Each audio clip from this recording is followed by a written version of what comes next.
Doctor, bienvenido, muchísimas gracias por estar con nosotros Muchas gracias por la invitación, en Código Mariano. Salud, doctor. Vamos primero con el ABC para entender qué es la epilepsia. Perfecto. La epilepsia es una enfermedad, es la manifestación de una enfermedad, mejor dicho, porque no es una enfermedad propiamente. Como tal, no es enfermedad. No, es la manifestación de algo que ocurre en el cerebro y que se caracteriza por la presencia de crisis epilépticas recurrentes. El hecho de tener una crisis epiléptica no significa que una persona tenga epilepsia, lo voy a explicar muy simple. Si yo me caigo en este momento, me golpeo la cabeza y tengo una crisis, tuve una crisis epiléptica provocada por el golpe, pero no obtengo epilepsia. La diferencia es, si yo me golpeo en este momento la cabeza y a los 5 meses comienzo a tener crisis recurrentes sin que me golpee la cabeza y sin que haya un factor agudo que las provoque, entonces desarrollé. Así podríamos definirlo de una forma sencilla. Pero la epilepsia, ¿dónde se origina? ¿Se origina en el cerebro? Siempre se origina en el cerebro, invariablemente.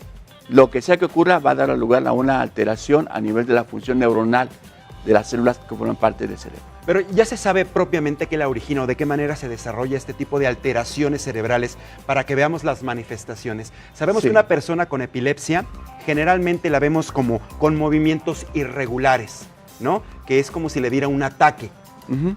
¿Por qué se manifiestan Bueno, este tipo de hay muchos manifestaciones? tipos de crisis, no necesariamente hay un ataque como la gente comúnmente lo dice, ¿no? Que es cuando se convulsiona, se mueve todo el cuerpo, se ponen rígidos. Eso es, digamos, cuando la crisis se generaliza, pero cuando inicia, no inicia así. Alguien podría iniciar solamente con un movimiento de un brazo y hacer esto y desconectarse, quedarse así. Por 1 minuto, 2 minutos, hacer cosas. Esto ya es otro tipo de crisis. Entonces, de acuerdo a donde se origine la crisis, tendremos una manifestación clínica. Si se origina en el área visual, tenemos percepción de luces y colores antes de que pudiera haber un ataque propiamente. Pero, por ejemplo, doctor, una primera manifestación, ya nos comentaba que este asunto de la mano, por ejemplo, que Ajá. se puede perder movilidad o al contrario. Una puede ser rigidez y otra puede ser exceso de movilidad. Correcto. ¿No se puede confundir al principio con Parkinson? No, porque las crisis tienen un carácter que son paroxísticas. ¿Qué significa esto? Que van y vienen y tienen una duración específica. La duración suele ser de segundos a 1 o 2 minutos, quizás hasta 2 minutos y medio. Y habitualmente se paran solitas. El organismo, nuestro cerebro, echa a andar mecanismos que limitan que la crisis continúe. Cuando continúan, entonces constituye un problema que se llama estado epiléptico. O puede constituir un problema que se llama estado epiléptico. ¿Cuánto tiempo puede durar una crisis epiléptica? Puede durar desde unos segundos, pero si se complica puede durar horas también. ¿De verdad una persona con convulsiones puede estar tanto tiempo con esto? Sí, pero eso es una urgencia médica que se llama estado epiléptico. Hay que acudir directamente al servicio de urgencia. Si una persona tiene 2 minutos con una crisis o tiene una crisis y antes de que se recupere viene otra y pasan más de 3 minutos, tiene que ir a un servicio de urgencia a atenderse, necesariamente. Necesariamente. Estamos Sí. viendo en pantalla de atrás, a ver si lo podemos ver ampliamente a la pantalla completa. Son imágenes que nos comparte el doctor directamente. ¿Qué es lo que estamos viendo aquí? Ahí Entiendo que del otro lado es un paciente con epilepsia. Es correcto. Lo que estamos observando es un trazo electroencefalográfico en un estudio que se llama videoelectroencefalografía. Este estudio se lleva a cabo con algunas indicaciones específicas. Uno es para, cuando hay duda del diagnóstico de epilepsia, corroborarlo. Cuando una persona va a ir a cirugía de epilepsia, se tiene que hacer para localizar la actividad epiléptica y además ver cómo son sus crisis. Esto es fundamental, ver cómo son las crisis. Entonces, este estudio se evalúa en personas que tienen crisis epilépticas y que tienen diagnóstico de epilepsia que no se controlan. ¿Qué hacemos? Que van a un servicio donde se cuenta con este estudio, se graba la conducta de la paciente o del paciente mientras se hace un registro de la actividad cerebral y correlacionamos lo que le pasa con la actividad cerebral. Eso es un estudio de videoelectroencefalografía. ¿Y este estudio, por ejemplo, ayuda al diagnóstico o es para conocer el tratamiento? Es fundamental para el diagnóstico. Fundamental porque hay cosas que se parecen a la epilepsia, como bien dijiste antes. Una persona que tiene un síncope, que se desmaya, se cae y puede tener algunos movimientos convulsivos, pero no son crisis epilépticas propiamente dichas, no es una epilepsia. Por eso tienen que acudir a los servicios de salud precisamente para que se pueda descartar todo esto Es y fundamental. se pueda diagnosticar de manera certera. Es correcto. ¿Qué síntoma o qué dato a ustedes los especialistas les indica que es una persona con epilepsia o un joven con epilepsia? Bien, el hecho de que tenga manifestaciones neurológicas que duren de segundos a 1 o 2 minutos y se recupere y que se repitan en el tiempo. Eso es un factor que nos da una pauta importante para sospechar el diagnóstico de epilepsia. ¿Qué tan común es la epilepsia en nuestro país, doctor? Hablamos de que 2 de cada 100 personas tienen epilepsia. ¿El número es elevado? Muy alto. Muy alto.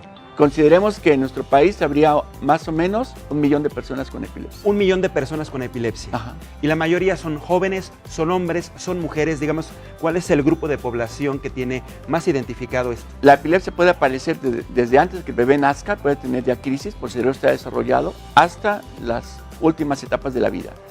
Lo que va a variar es la causa de la epilepsia. Por ejemplo, en recién nacidos la causa más común son problemas relacionados a malformaciones cerebrales, a problemas al momento del nacimiento o infecciones neonatales.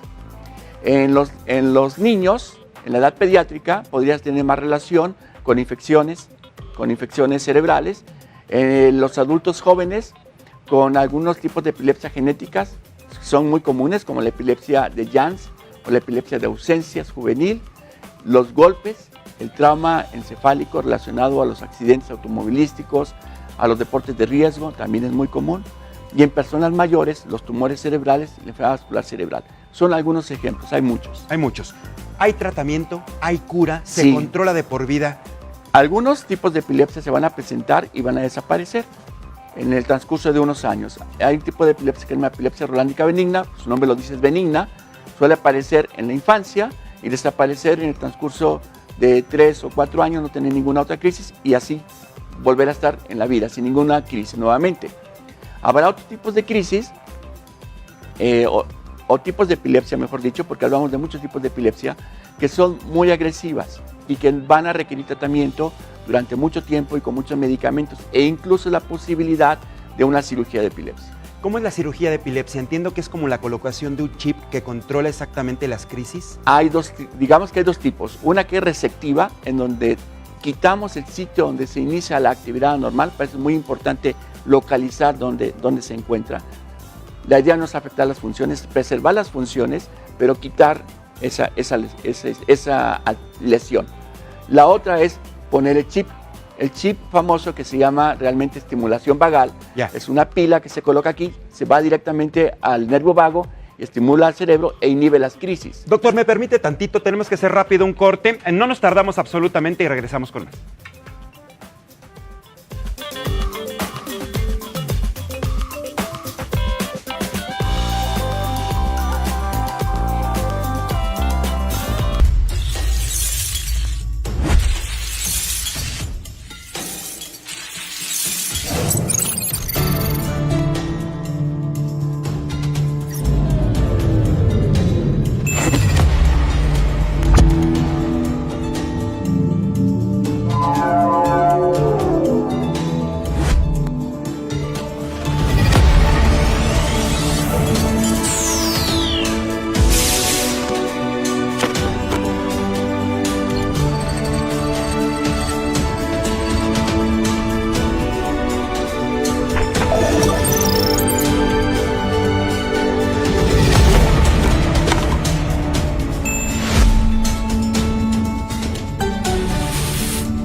Once de la mañana con 29 minutos, tiempo del centro del país. Estamos hablando sobre la epilepsia que ya nos decía aquí el doctor Noel Plasencia. Él es neurólogo y neurofisiólogo del Centro Médico Nacional 20 de noviembre. Algunos casos tienen muy buena respuesta con el buen tratamiento. Y ya nos comentaba, doctor, que hay una cirugía, ¿no? Que se le puede implantar, por ejemplo, un chip a una persona. Eso ya lo hacen ustedes en el ISSSTE, ¿verdad? Sí, sí lo hacemos. El 85% de las personas se controlan con un medicamento. El resto tienen que entrar a un programa de evaluación para cirugía. Y se hace una operación donde se reseca tejido o se coloca en estimulación vagal. Sí se hace en las personas que no son candidatas a una resección. Sí. ¿Qué siente una persona cuando está en crisis? Cuando platican ustedes con sus pacientes, percibe cosas, percibe dolor, se le nubla la visión. ¿Qué ocurre con una persona en un momento de crisis epiléptica? Bueno, va a depender de dónde se origine. Yo decía antes que se podría originar en el área que tiene que ver con el olfato y entonces oler algo desagradable. Y después de eso, venir ya todo el contexto sintomático de las crisis. Algunas otras pueden tener alteraciones auditivas, escuchar algo. En ocasiones sienten cosas que incluso no pueden explicar ellas mismas. Dicen, siente algo raro, pero no puedo decir qué es. Pero les duele, la crisis les duele cuando vemos que se están moviendo, que tienen estas convulsiones. En ese momento no, porque la gente no está consciente de lo que ocurre. Pero se pueden lastimar, con Por una convulsión se puede pegar. Y se puede pegar, puede tener fracturas, puede morderse, hay muchas cosas que pueden ocurrir. Y esta parte es bien importante, doctor, porque sí hay casos de personas que sufren una crisis epiléptica en la calle y no sabemos qué hacer. Por ejemplo, las personas que estamos alrededor no sabemos si llamar a un servicio de urgencias, qué hacer en ese momento. El clásico, ponle algo abajo de la lengua, ¿funciona o no funciona? No se debe de hacer. No se debe de hacer. Lo que se debe de hacer es girar la cabeza, evitar que se golpee, hacerlo a un lado de ese objetos donde se pueda pegar, ponerlo en el piso, recostarlo, girar la cabeza para que las secreciones respiratorias no se vayan nuevamente hacia los pulmones, por los bronquios, o si vomitan, el vómito no se vaya hacia la vía respiratoria, esperar que pase la crisis, no luchar contra él, no impedir que se mueva, porque luego impiden que se mueva y eso condiciona fracturas. No meter objetos en la boca porque se los puede tragar. Importante, porque inmediatamente le meten una pluma, un lápiz abajo de la lengua. Esto no se tiene que hacer. Hay gente que le mete los dedos y se los pueden arrancar porque la mordida es muy fuerte. No hay que hacerlo entonces. No se debe de hacer. Y de inmediato hablarle al 911, a los servicios de emergencia para que acudan con las personas. Es correcto. Y sobre todo quitar muchos mitos, ¿no, doctor? Hay gente que todavía en la actualidad piensa que una persona con convulsiones, con una crisis epiléptica, es que son cuestiones del diablo y que está poseído por un demonio. Nada que ver. Nada que ver. Desafortunadamente, el estigma es lo que más daña a las personas con epilepsia. Doctor, muchísimas gracias por haber estado esta mañana con nosotros aquí en Código Salud. ¿Alguna cuenta de correo electrónico, redes sociales maneja para que la gente pueda hacer contacto con usted? Noelplasencia@yahoo.com.mx, todas esas órdenes.